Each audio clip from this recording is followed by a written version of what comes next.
राधे राधे दोस्तों, आपका हमारी YouTube चैनल कृपा मेरे सरकार में स्वागत है।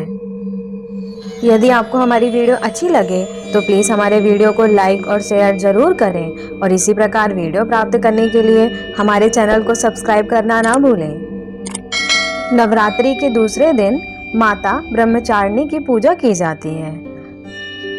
माँ दुर्गा की नव शक्तियों का दूसरा स्वरूप देवी ब्रह्मचारिणी का है। यहाँ ब्रह्मा शब्द का अर्थ तपस्या है। ब्रह्मचारिणी अर्थात तप की चारिणी, तप का आचरण करने वाली। ब्रह्मचारिणी देवी का स्वरूप पूर्ण ज्योतिर्मय एवं अत्यंत भव्य है। इनके दाहिने हाथ में जप की माला एवं बाएं हाथ में कमंडल रहता है। आइए सुनते हैं माता ब्रह्मचारिणी के जन्म से जुड़ी एक कथा को। अपने पूर्व जन्म में जब ये हिमालय के घर में पुत्री रूप में उत्पन्न हुई थी, तब नारद के उपदेश से इन्होंने भगवान शंकर जी को पति रूप में प्राप्त करने के लिए अत्यंत कठिन तपस्या की थी।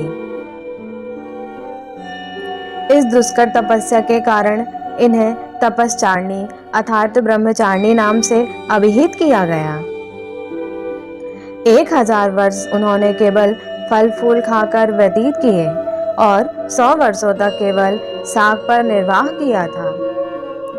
कुछ दिनों तक कठिन उपवास रखते हुए देवी ने खुले आकाश के नीचे वर्षा और धूप के भयानक कष्ट सहे। इस कठिन तपस्या के पश्चात 3000 वर्षों तक केवल जमीन पर टूटकर गिरे हुए बिल्व पत्रों को खाकर वे भगवान शिव की आराधना करती रही। इसके बाद उन्होंने सूखे बेल पत्रों को भी खाना छोड़ दिया और कई हजार वर्षों तक वे निर्जल और निराहार तपस्या करती रहीं। पत्तों को भी खाना छोड़ देने के कारण उनका एक नाम अपर्णा भी पड़ गया। कई हजार वर्षों की इस कठिन तपस्या के कारण ब्रह्मचारिणी देवी का शरीर एकदम क्षीण हो उठा। उनकी यह दशा देखकर उनकी माता मीना अत्यंत दुखी हुई। उन्होंने उन्हें इस कठिन तपस्या से विरक्त करने के लिए आवाज उमा। तब से देवी ब्रह्मचारिणी का नाम उमा भी पड़ गया। उनकी इस तपस्या से तीनों लोकों में हाहाकार मच गया।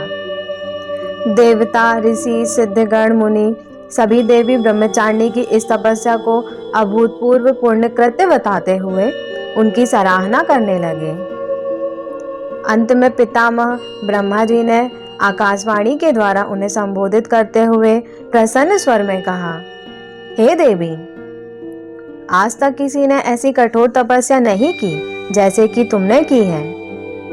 तुम्हारे इस अलौकिक कृत्य की चारों ओर सराहना हो रही है। तुम्हारी मनोकामना सर्वतोभावेन परिपूर्ण होगी। भगवान चंद्रमौली शिव जी तुम्हें पति रूप में प्राप्त अवश्य होंगे। अब तुम तपस्या से विरत होकर घर लौट जाओ। शीघ्र ही तुम्हारे पिता तुम्हें बुलाने आ रहे हैं। इस प्रकार देवी ब्रह्मचारिणी के जन्म से जुड़ी पौराणिक कथा संपन्न होती है। देवी ब्रह्मचारिणी की आराधना से अनंत फल की प्राप्ति एवं तप, त्याग, वैराग्य, सदाचार, संयम जैसे गुणों की वृद्धि होती है। जीवन के कठिन संघर्षों में भी व्यक्ति अपने कर्तव्य से विचलित नहीं होता। माँ ब्रह्मचारिणी देवी की कृपा से उसे सर्वत्र सिद्धि और विजय की प्राप्ति होती है। आइए जानते हैं कि माँ ब्रह्मचारिणी की पूजा में किन चीजों का उपयोग करना चाहिए। देवी माँ ब्रह्मचारिणी को गुड़हल और कमल का फूल बेहद पसंद होता है, इसलिए इनकी पूजा के दौरान इन्हीं फूलों को देवी माँ के चरणों में अर्पित करना चाहिए।